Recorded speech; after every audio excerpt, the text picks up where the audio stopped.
So just take a listen to this interview, and at the end, I'll be here to say bye-bye for today.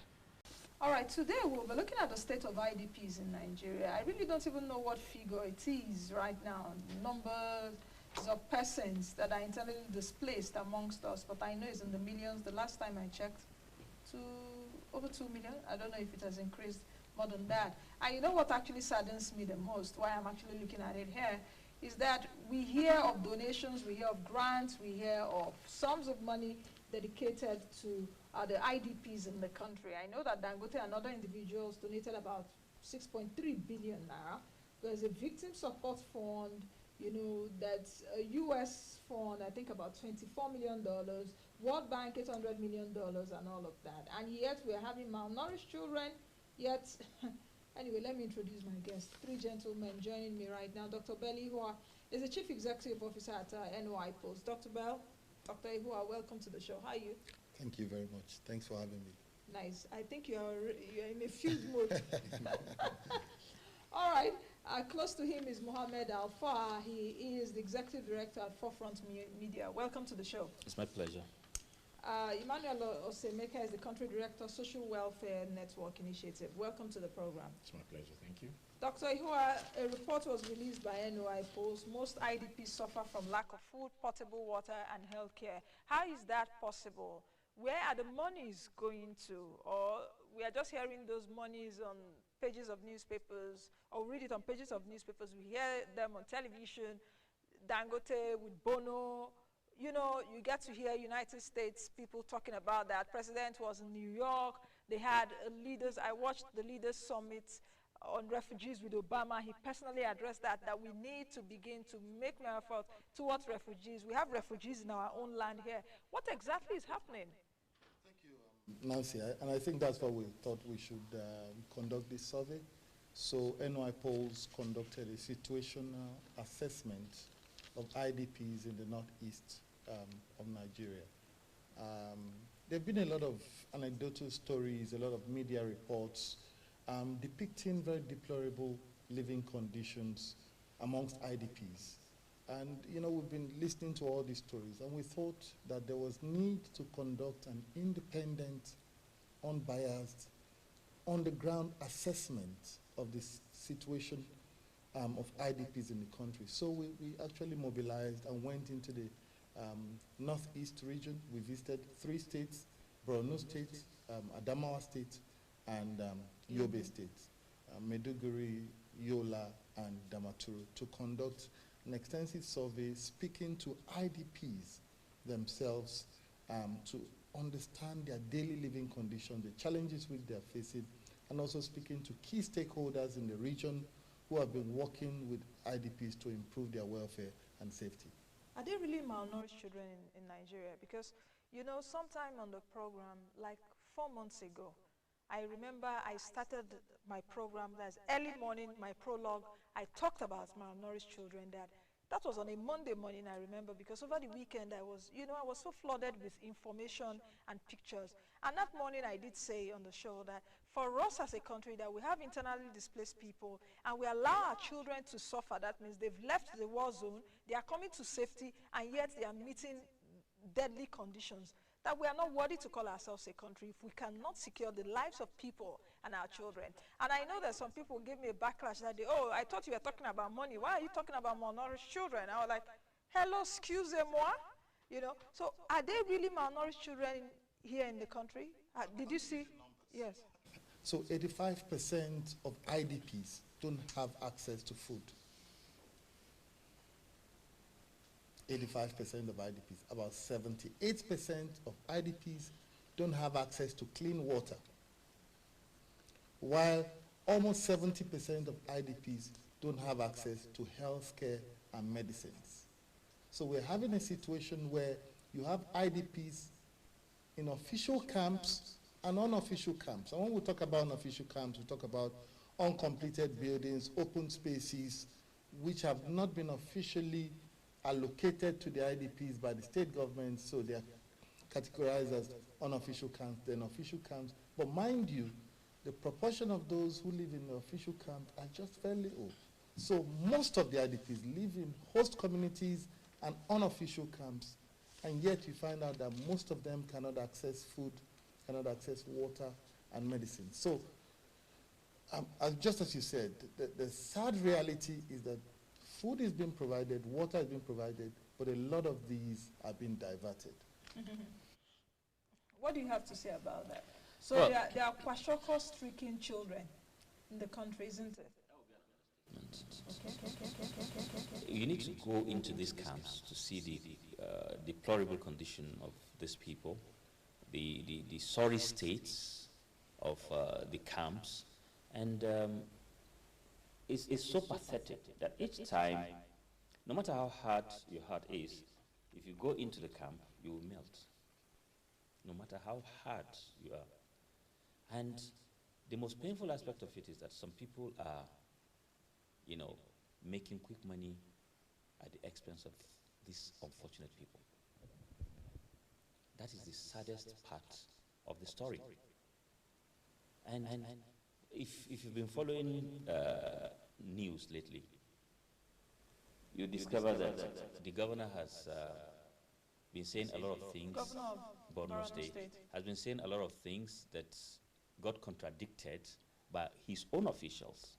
For instance, at a point, he came and addressed the press and said Borno State government was spending 650 million naira on IDPs every month. And the then chairman, State Emergency Management Agency, contradicted him. He said, if that 650 million naira that was said to be spending, that the governor said he was spending on the IDPs were meant for SEMA, then what comes to him on the average every month was 47 million. Look at the disparity. We've had a situation where the deputy governor was caught diverting 10 trucks of rice into the open market. To sell. To sell. And what has happened to the deputy governor? What happened was he investigated? Was it true? The truth, he was confronted by the media, and his response was that he got a verbal directive from the governor to sell those rice to buy condiments for the IDPs. I mean, how reasonable is that?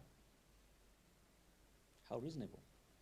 You had Senator Ndume making allegations some time ago, not quite 4 weeks ago, that of the 115 trucks that the federal government directed the Strategic Grains Reserve to be sent to Borno, 60 trucks disappeared. Only God knows. Disappeared to where? To thin air? It never got to Maiduguri. And we have the effrontery and we have that boldness to come out and speak about it. It's, what do you have to say? Well, I'll stay with you on the malnourished children.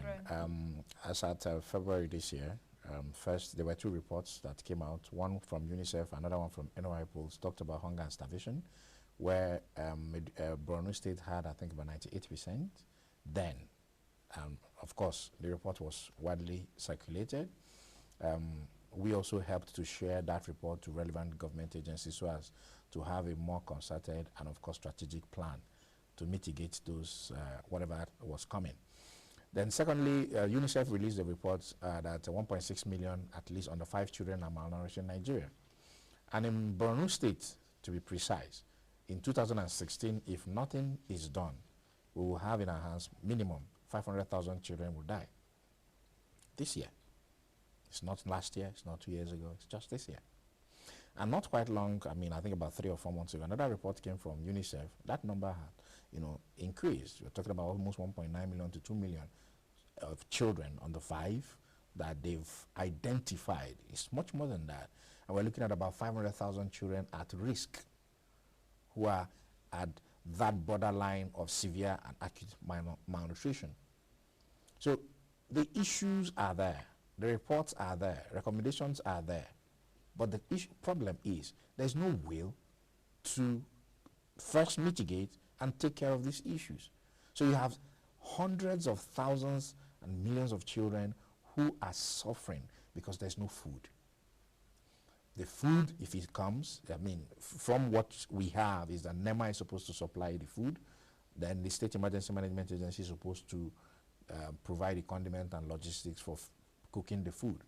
But in the camp that houses about 8% of the total IDP population identified as 2.3 million, 8% of them are in the official camp of government. So the IDPs we have in Nigeria 2.3 million. 2.3 million in the northeast, not the entire Nigeria. You have IDPs all over. And it's steadily growing, because I think before it was around 1.5. It was about 1.5, 1.6. Yeah. Then it's 2.3 as at 2014 figure, right? So it must have gone higher, but of course you know that there's some form of movement. So there are some movement going on. Well, I wouldn't call it resettlement, because there are certain variables, certain conditions that have not been met, and you resettle today and there's attack tomorrow, you bring them back into Maiduguri, where the humanitarian services can reach them. So there's a whole lot of shenanigans going on within and around the issues of the IDPs in the Northeast, and it rests squarely on the inactions and, of course, the lack of political will to immediately curb this situation that is not rocket science. Dr. Ihua, does this actually make sense that releasing the reports that, of course, most IDPs suffer from lack of food, potable water, and healthcare, and, just the basic things that will make life comfortable for a human being? Where are the donor funds? I mentioned, because I follow the money where it is, really, 24 million US dollars from the US government, $800 million World Bank, 248 million US dollars, if I'm not mistaken. Even Saudi Arabia, $900 million, Australian government. Where all this money is going to?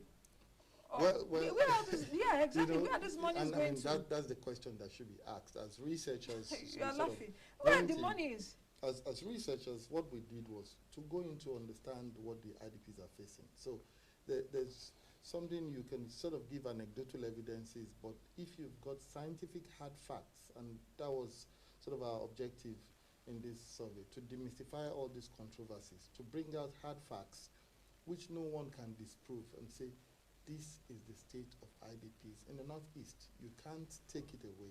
Now, sadly, the food, water, and healthcare is just part of the story. So now we have situations where IDPs in most of the camps are living like prisoners in their own country. So we saw instances where IDPs, their movement is being restricted. They cannot have free access in and out of the camps. Why? They don't have access to telephones, because camp officials do not want them to have communication with the external world. Why? So that the external world will not know the true situation of what is happening in the camps. The IDPs told you this? I mean, we saw it for ourselves. I was on the field. I'm sure you. So they can't go out? They can't go out. They can't even communicate. You can't come in as a visitor into the camps. Even our service was conducted. Sometimes we conduct those surveys at night to be able to have access to some of the IDPs that were able to. What happened to their phones? They don't have phones, or it's sufficient? They are not allowed. They are not allowed to use phones. Like, seriously? Yes. It's so like how do you integrate? What's the rationale? It's like a detention camp. It is a detention camp, actually. That you're even making them feel more alienated in their country. Of course. If I have a relative or a friend to a friend, I cannot call the person because the person is an IDP. There are issues of abuse. So, the incidents of sex for food, sex for freedom of movement happening on the camps. These were things that we found. Some of the key stakeholders confirmed this. And these are the sort of issues, increase in unwanted pregnancy. Teenagers are now even taken into hard drugs. You have people now, becoming disillusioned, fighting, and all of that happening because certain basic necessities that need to be provided are not provided. So, you have the gaps or the loose ends to allow anything happen. Who should be responsible for all of this? Should people be held accountable? Is this an emergency situation? That's the reason why we have said that, as a matter of urgency, that the Economic and Financial Crimes Commission should immediately relocate to Maiduguri, because we want to see people arrested. We want to see beyond the investigation. I'm sure they are doing their underground investigation right now, because we've heard one or two issues. I can't even fathom they don't use phones there. Is it that they don't have phones, or they sold their phones to get food or Nancy, something? I'm from Borno. Okay. And we're telling you the real situation in Borno. You will not appreciate what we're talking about until you get there. until you get to the camps and see things for yourself. It's more than pathetic. That's true. And talking about money, you mentioned something in the region of over 6 billion naira. Dangote and others. Good.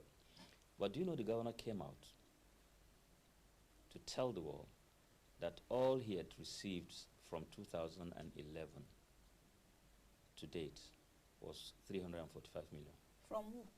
From all agencies, 200 million. Because even the last administration, T.Y. Danjuma, Yes, the Boko isn't Haram it? Victim Yes, Support the Fund. Victim Support Fund, which I also announced here. Victim Support Fund is there. Where are all these monies? Is it that they didn't get to? That is what he came out to tell the media, that he got only 345 million. Now the question also would be, should the state government control those funds? That is the Are question. are we looking at another model if we are seemingly seeing, we are not seeing accountability? The so to speak? CSOs will handle the situation much, much better, if you ask me. Our Civil report, society organizations, Yeah. they will handle the situation much, much better, because these are people that have the interests of the distressed at heart. You wouldn't believe it. Camp officials, the little food that are supplied to the camps, camp officials steal them. A lot of them have been arrested, not once, not twice, but that will be the end of it. You'll never hear anything again after the arrest. And we're not even talking about food. We're looking at even the quality of food. The quality Is of it food. just rice and water you rice give and to them? oil, rice and yaji, rice and just some sauce. This is what they eat. If I may comment, I mean, the facts are there, and they are bare for everyone to see.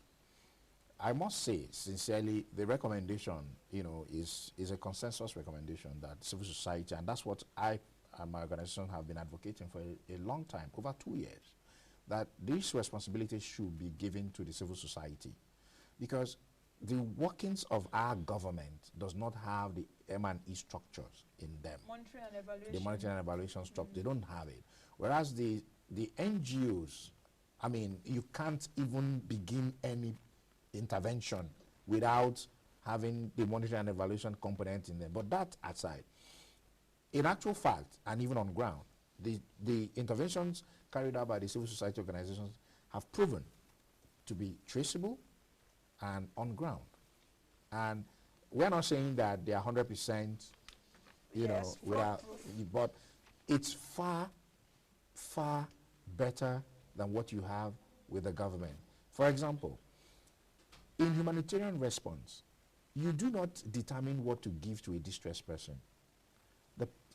The process of healing is to actually allow the person and to communicate with you on what his most urgent need or needs are. So you begin with that. So they tell you what they want. Then of course you assess and guide where necessary. But in terms with the government, they provide what they think is good for the people.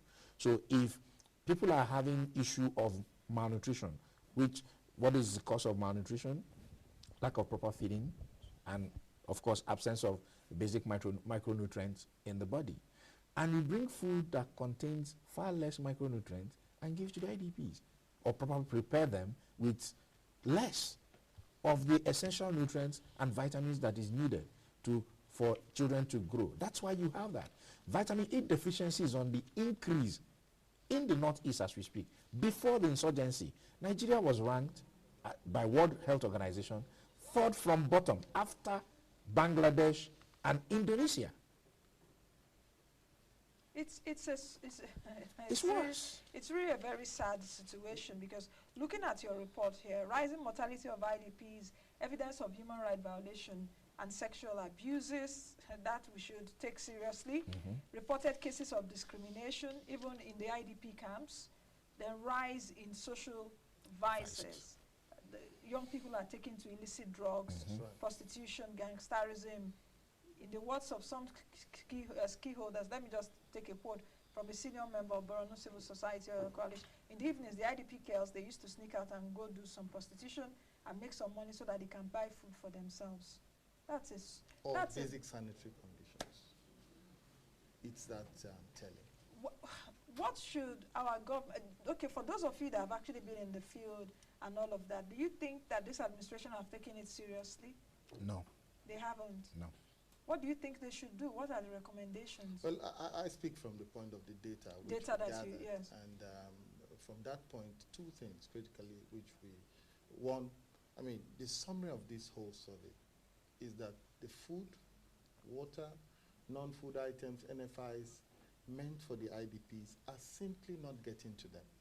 So as he said, we think first and foremost that, you know, some sort of investigation be done to find out where all this money is going, where should the investigation emanate from? all the, you know, probably because from the state government right now, like we're seeing it now, is not doing anything around it. You know, The probably investigation should come from the federal government From federal through government. agencies like the EFCC or ICPC, and the investigation should also be thorough, very, very thorough. Should there be an independent body apart from the EFCC? EFCC, economic and financial crimes. Yes. Should we, EFCC is like saddled now, should there be an independent body that the federal government raises to do that? Because I also know, I think during the Jonathan administration, I don't know if this administration continued with it, they actually put a committee together to go and ascertain the states of the situation over there at the, Yes. I don't know what they came up with. The vice president visited Maiduguri.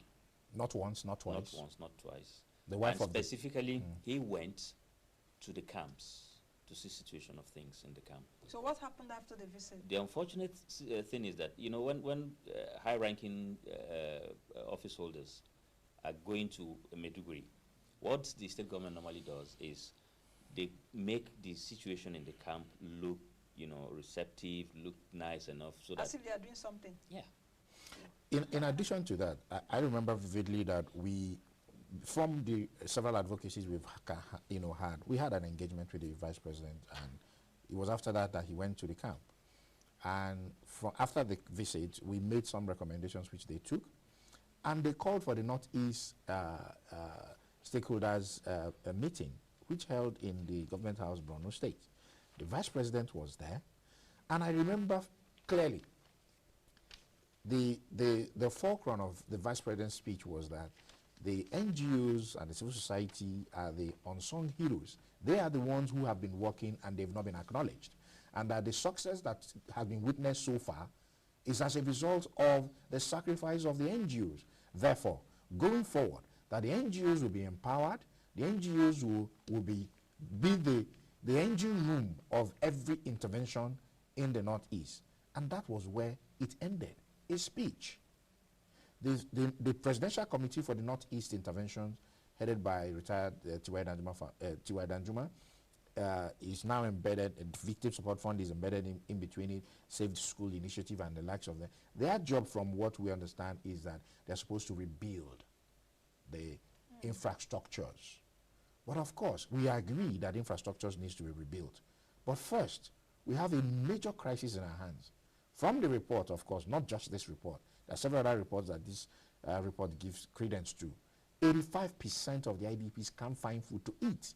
So if 85% of the people who you're rebuilding their communities for dies, who occupies that community place? You know, I think it should just be, it should be an alarm right now that we should start raising. Exactly. Because it's a very sad situation that even as the country is passing through recession, those of us that are able-bodied, those of us that are not even internally displaced, we are finding it difficult.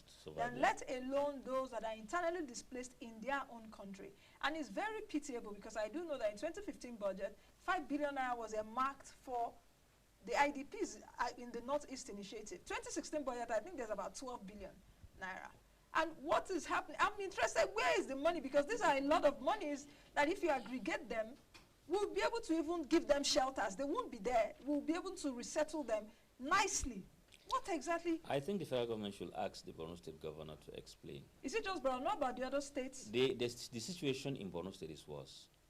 Is Adamawa getting it right? Is Yobe getting it right? Adamawa, it's not as if they're getting it right, but their situation is far better. And we saw that from the data Yes. also. From the data, the situation in Adamawa and Yola is better. Adamawa and Yobe. Why is it? And Yobe. What's better? What's actually better? So- What do you mean so- by so- better? So IDPs have more access to food, slightly more access to food, slightly more access to water. Not the normal rice. Yes, I mean rice, beans, couscous, whatever. Okay. sugar. They have a little more access to these items than in Borno. I think the situation in Borno is really critical. The Dangote Foundation did some great intervention, and most of the CSOs and the stakeholders we interviewed used that Dangote Foundation model as a model that has worked. So Dangote Foundation said, we're not going to just come and hand over relief materials to camp officials or the state government or SEMA. We are going to engage the local CSOs and have them go into the communities and the IDP camps, identify IDPs who really need these items, and then they come to the open field, assemble the items, have their IDPs queue up, and directly hand Give to to them. hand give. And this is a model that has proved very effective in the distribution of food and relief materials. And I think, so the government, the federal government here, through NEMA, need to consider rethinking, the strategy of getting, because the current strategy that being engaged is not working. IDPs are not getting food. There's very little monitoring and evaluation in the process. No monitoring evaluation framework found. If you want to make sure that those items get to the IDPs, a very effective monitoring and evaluation framework has to be in place. And do you know that the situation has gotten to a stage where the IDPs are now going on rampage? They'll come out, force their way out, block major roads, and their complaint is just focused on feeding. Food. And not anything else. Sometimes they go 2 days without eating anything. 2 days without eating anything. How? If I take you back a bit, the entire IDP population, if you look at it on aggregates, Borno has 69.7% of the total IDP population. I think Yobe has 7%. Then Adamawa has less than 5%, 4-point-something%. So it might be a bit easy to handle those figures in those other states. The state of Borno IDP is unprecedented. We must give that. However, we want to believe that with the amount of funds that have been injected into the states, because like you said, you follow the money. We also believe that I would not subscribe to an independent body. I want NGO, I want EFCC. I mean, EFCC is the legal organization constitutionally to trace To this. look at where the Yes, money they is can trace the going money. They've shown over time that they can trace the money. So they should trace the money, recover it. Nigeria is in recession. So if that money is recovered. How about trace those food items that are being sold? Well, because that's also if the food item is being sold, you will see the but money. that's a lot of money. I was also told at the time that you go to marketplace, you see the Ex bags yes. of rice We actually saw, yes. we saw some of that in the the marketplace. We were there. And sellers We are there saw- selling we it. saw actually What saw will some. happen if a bag of rice that is meant for the IDP is found in a shop at the And you even marketplace? ask, say, this is written not for Not for sale. sale. How come? Say, please, if you don't want to buy, please kindly leave here. And Okay. what the government officials now, I mean, especially SEMA officials, now resorted to doing is rebagging. They will go and buy empty bags of rice and rebag the consignment into their own bags and get them sold. For those of you that have been working on the field and for those of you that are NGOs working with the IDPs, have you laid some of these concerns with NEMA, for example?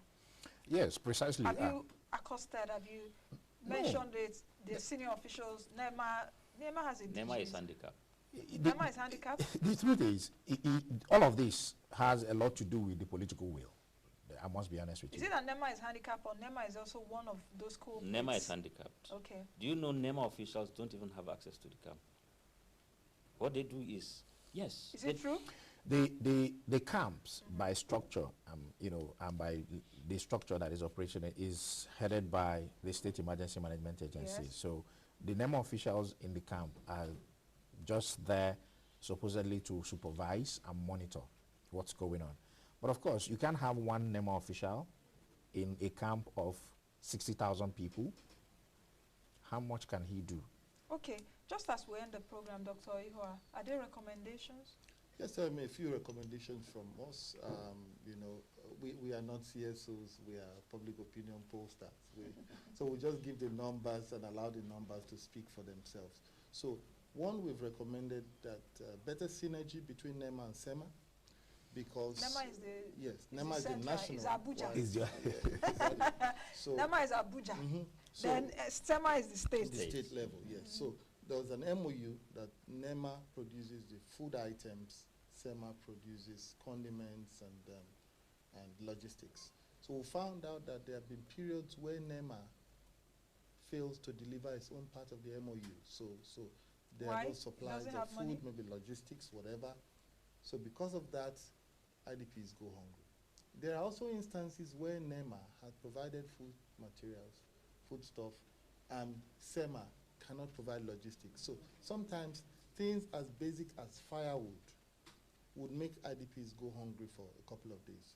Sometimes the lack of diesel to power the boreholes so that water can be used for cooking can make IDPs go hungry. So there needs to be some synergy between NEMA, SEMA. The logistics needs to be properly tied up so that but beyond that, there's a lot of work that the state government has to play. For example, the need for psychosocial support.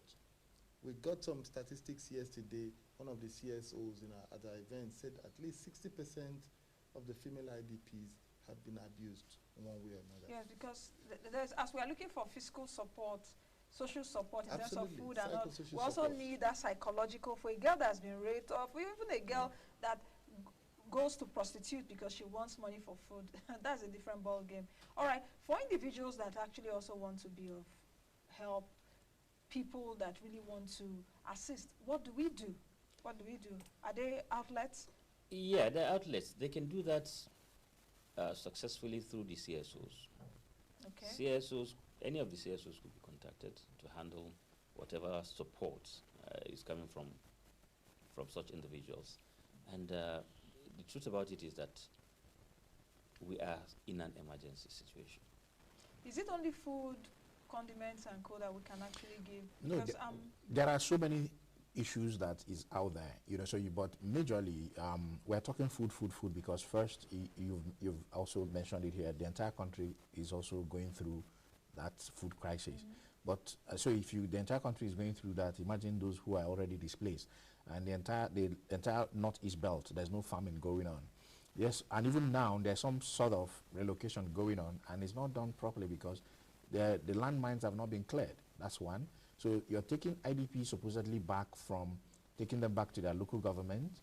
So you take them back to local government headquarters and create a camp-like arrangement in that local government area. So from one camp to another camp, you take them from a camp where humanitarian actors have access to, and take them to a camp where it may be difficult to have access because of maybe some security measures have not been taken care of fully. Then the other part of it is that predominantly these IDPs are farmers. And many of them are itching seriously to go back and begin to fend for themselves because they've never been used to being idle or to be fed, from hand to mouth. So the temptation to go to the farm, to go back to the farm. Is there. And so it's a dangerous situation. And that's one of the issues we are talking about. So, but beyond that, so the issue of the security aspect, clearing the mines is one major aspect which we believe that government need to take, care of immediately and quickly. Then on the other part, you have the issue of the protection. You have protection issue, you have wash issue, you have the NFIs are there. Basically, people are taking care of, but predominantly, food is a major issue. We've been talking camps. Don't forget that 92% of the IDPs that are not in the camps still within and around Maiduguri. Yeah. There are 92% of those IDPs. Several of them have not even gotten one support from anyone. And that's why for our organization, we did the One Love Project. And of course, the One Love Project is about the ordinary people on the streets of Nigeria. You participate, you give whatever you have. And the monitoring and evaluation mechanisms are there.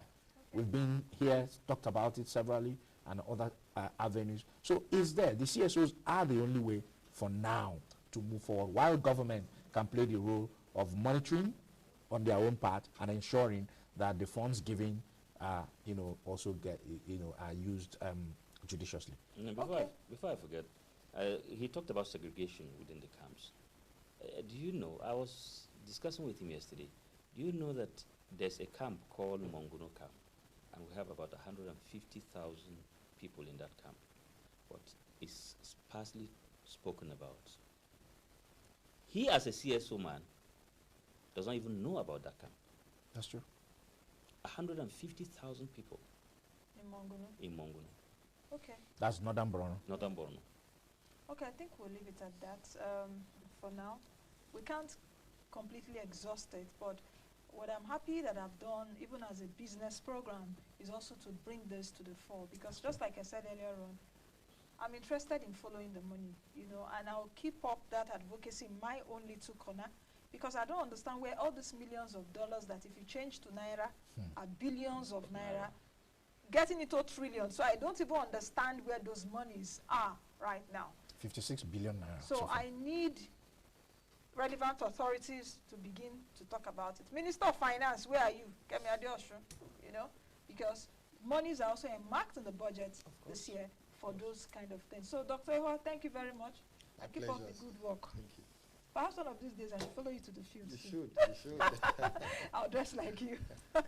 All right, Mohammed Alfa, Executive Director, Forefront Media, thank you very much for coming. You're welcome. Emmanuel Osemeke, Country Director, Social Welfare Network Initiative, thank you for coming. It's my pleasure. And keep up the good work too. We'll continue at least to put those matters in the forefront. Many thanks. Thanks a lot. All right, that's the much we can take. Thank you for joining us.